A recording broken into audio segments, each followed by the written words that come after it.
Assalamualaikum warahmatullahi wabarakatuh. Selamat siang sahabat BBA Channel. Bagaimana kabar kalian hari ini? Semoga baik-baik saja dan selalu diberi kesehatan serta dilimpahkan rizki kalian. Oke sahabat BBA Channel. Hari ini Mimin akan mengulas sedikit tentang ngabuburit. Ya, ngabuburit. Mungkin kalian sudah tidak asing lagi dengan kata-kata ngabuburit, kegiatan yang khas dilakukan selama bulan Ramadan. Tetap simak terus. Sebelum menonton video ini, jangan lupa klik tombol subscribe dan lonceng notifikasi, agar kalian tidak ketinggalan video-video terbaru kami.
Ngabuburit kerap menjadi istilah bahasa populer yang digunakan masyarakat selama Ramadan. Istilah yang awalnya berasal dari bahasa Sunda ini penggunaannya makin meluas secara nasional, tidak hanya terbatas di kalangan penutur bahasa Sunda saja. Menurut pakar bahasa Sunda Fakultas Ilmu Budaya Universitas Padjadjaran Unpad Gugun Gunardi, kata ngabuburit dalam bahasa Sunda berarti, ngalantung ngadagoan burit, atau bermain sambil menunggu waktu sore. Asal katanya dari, burit, yaitu waktu sore, senja, menjelang adzan maghrib, atau menjelang matahari terbenam. Kata Gugun dilansir dari laman Unpad pada Jumat, tanggal 7 April tahun 2023. Istilah itu kemudian digunakan masyarakat sebagai aktivitas untuk menunggu saat buka puasa di bulan Ramadan. Ragam aktivitas yang dilakukan bisa berupa bermain permainan tradisional, berjalan-jalan, berdagang, hingga melakukan aktivitas keagamaan. Lebih lanjut Gugun menerangkan, istilah ngabuburit sebenarnya sudah ada sejak zaman Orde Baru, atau saat ulama Buya Hamka menjadi ketua umum pertama Majelis Ulama Indonesia pada 1975. Kala itu, ulama Buya Hamka mendapat arahan dari Presiden Soeharto untuk mengisi momentum ngabuburit dengan kegiatan keagamaan. Hal ini tentunya bisa diterapkan kembali di masa kini, khususnya oleh para generasi muda. Generasi muda bisa melakukan ngabuburit dengan berdiskusi. Ini waktu yang bagus sehingga pengetahuan kita dapat bertambah dan juga terjalin silaturahmi, ujar Gugun. Saat ini, ngabuburit sudah ada di Kamus Besar Bahasa Indonesia (KBBI). Menurut dosen program studi sastra Indonesia Fakultas Ilmu Budaya Unpad Wahya, proses penyerapan kata tersebut ke dalam bahasa Indonesia berawal dari ketidakadaan konsep kata yang sepadan untuk penggunaan sehari-hari di luar penutur bahasa Sunda. Ada beberapa pertimbangan suatu kata bisa digunakan banyak penutur.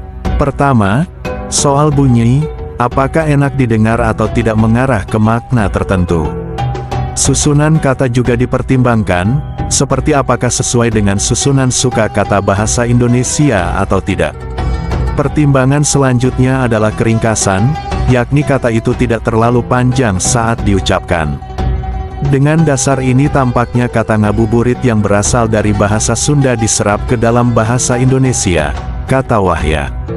Kata ngabuburit sendiri diserap secara utuh ke dalam bahasa Indonesia tanpa pergeseran makna. Dengan kata lain, tidak ada perubahan makna saat kata tersebut digunakan ke dalam bahasa Indonesia. Hal ini sekaligus menjadi bukti bahwa bahasa daerah dapat memperkuat kedudukan dan fungsi bahasa Indonesia. Wahya memaparkan, dalam kontak bahasa, misalnya bahasa daerah dan Indonesia dikenal istilah interferensi dan integrasi. Interferensi terkait dengan penyerapan kata dari bahasa lain yang masih diperlakukan sebagai kata asing, sedangkan integrasi terkait dengan penyerapan yang diperlakukan bukan sebagai kata asing. Dalam hal ini, lanjut Wahya, kata ngabuburit termasuk ke dalam integrasi, karena tidak diperlakukan sebagai bahasa asing lagi dalam bahasa Indonesia. Oleh karena itu, Wahya berpesan kepada masyarakat agar tetap melestarikan bahasa daerah untuk memperkuat bahasa Indonesia sebagai bahasa nasional. Bahasa daerah harus tetap dipelihara atau dilestarikan demi memperkuat dan mengembangkan bahasa Indonesia sebagai bahasa nasional dan bahasa negara.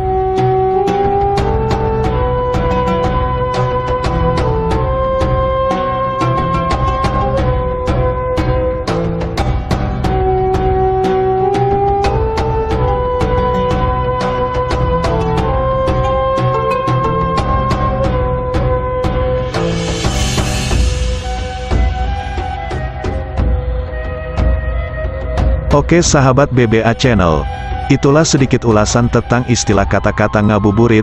Semoga video kami bermanfaat, dan semoga kalian selalu diberikan kesehatan serta dilancarkan rizki kalian. Wassalamualaikum warahmatullahi wabarakatuh.